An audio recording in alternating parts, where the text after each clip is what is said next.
Video को like करके आगे शेयर ज़रूर कर देना। चुप हुआ। मैंने कहा उनका नाम तो उस्मान मरवंदी है और तुम्हारे यहाँ तो उस्मान नाम वाले पे लानत पड़ती है? तुम्हारे यहाँ तो उस्मान नाम वाले पे लानत पड़ती है, तो जिस पे लानत पड़ी वो वली कब से हो गया?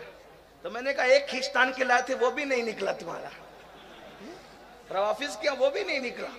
हाँ, उनका नाम उस्मान मरवंदी है।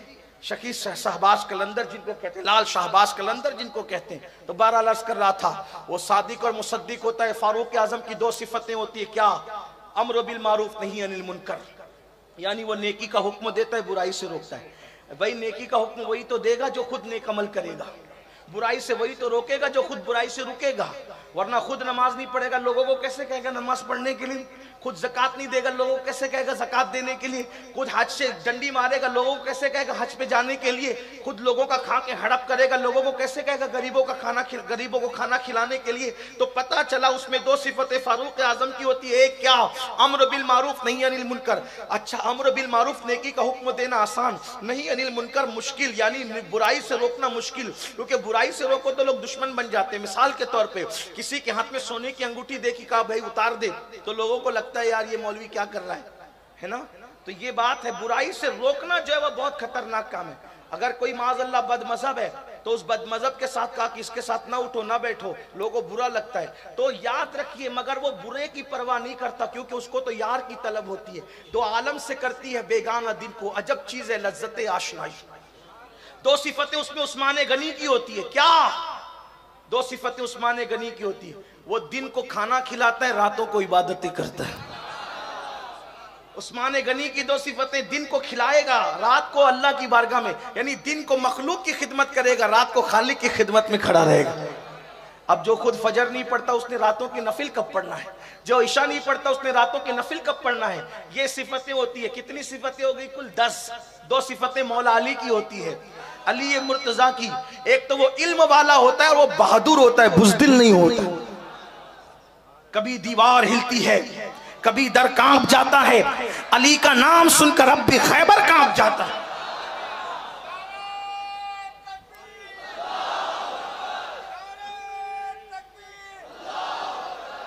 थोड़ा सा टाइम बचा दे नारों का, 10-15 मिनट बचे, बात पूरी कर लो। ये 12 सिफतें कम से कम चाहिए। एक बार फिर रिपीट कर दूं, सत्तारी गफ्फारी, रफीक व शफीक, सादिक व मुसद्दिक, अम्र बिल मारूफ नहीं अनिल मुनकर, नेकी का हुक्म देना, बुराई से रोकना, दिन का खाना खिलाने वाला, रातों को इबादत करने वाला, और इल्म वाला और शुजाअत वाला। ये 12 सिफतें पैदा होती है। 12 सिफतें कम से कम तो विलायत मिलती है। अब ये तो हो गए आपके वली लोग, लेकिन गौसे आजम वो तो हस्ती अलग है। गौसे पाक खुद फरमाते हैं अपने कसीदे में, ओके माशाल्लाह, गौसे पाक फरमाते हैं, खुद फरमाते हैं अपने कसीदे, 12 कसायद है उनके छपे हुए, और भी हैं लेकिन 12 मैसर इस वक्त मार्केट में किताबें जो है उसमें अवेलेबल है। आप फरमाते लोगों मुझे किसी पे कयास मत करो और मुझको किसी पे कयास मत करो, मतलब मेरी तरह किसी को मत समझो और मुझे किसी की तरह मत समझो, क्योंकि अब्दुल कादिर जिलानी अल्लाह के राजों में से एक राज बन करके आया है। इन्नी आलमो माला तालमून के राज का नाम है अब्दुल कादिर जिलानी।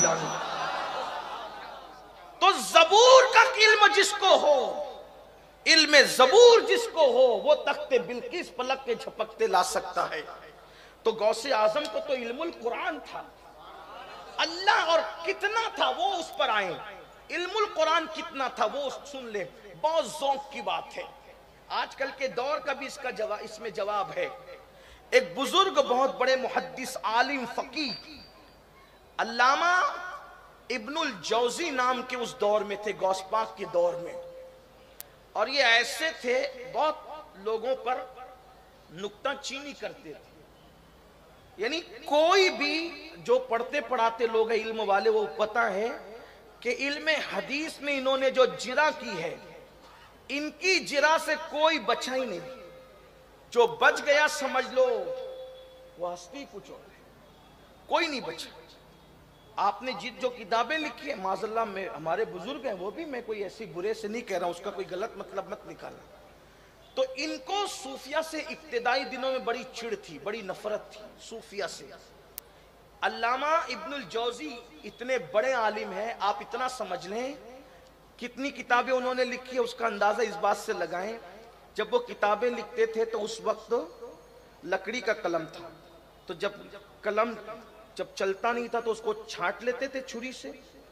तो छुरी से छांटने की जो कतरन निकलती थी, उन्होंने वसीयत की थी कि जब मेरा इंतकाल हो जाए तो इसी कलम की कतरन को जला करके मेरा पानी गर्म किया जाए। तो इतनी कतरन थी वो कि पानी गर्म हुआ, उसके बाद भी वो कतरन बच गई। जिसके कलम की इतनी कतरन होगी उसने किताबें कितनी लिखी होगी। उनकी किताबें कम अस कम 500 किताबें बताई जाती है। कितनी किताबें? 500 कम अस कम अल्लामा इब्नुल जौजी की। और उठाकर पढ़े आज भी ज़म्मुल हवा, ऐसी ऐसी बातें लिखी है कि लोगों में बयान करो तो लोगों के रोंगटे खड़े हो। इब्नुल जौजी और भी बहुत सी उनकी किताबें हैं। तलबीस इबलीस, इबलीस पर उन्होंने जितना शानदार लिखा है किसी ने नहीं लिखा, इब्नुल जौजी। इसी तरीके से और भी बहुत सी किताबें हैं। पढ़ने से ताल्लुक रखती है, यानी पढ़ने के बाद पता चलता है आदमी किस क्वालिटी का है। अल्लामा इब्नुल जौजी बड़े मुहद्दिस हैं, लेकिन सूफिया को नहीं मानते थे वो। गौसे पाक का एक मुरीद था जो उनके पास पढ़ने आता था। गौस पाक का इल्मुल कुरान बयान कर रहा हूं आपके सामने। जो लोग कहते हैं सूफिया जाहिल होते हैं, वही मैं कह रहा हूं कि उनका इल्मुल कुरान देखो। सूफिया क्या जाहिल होते हैं? इमाम अहमद रजा भी तो सूफी है,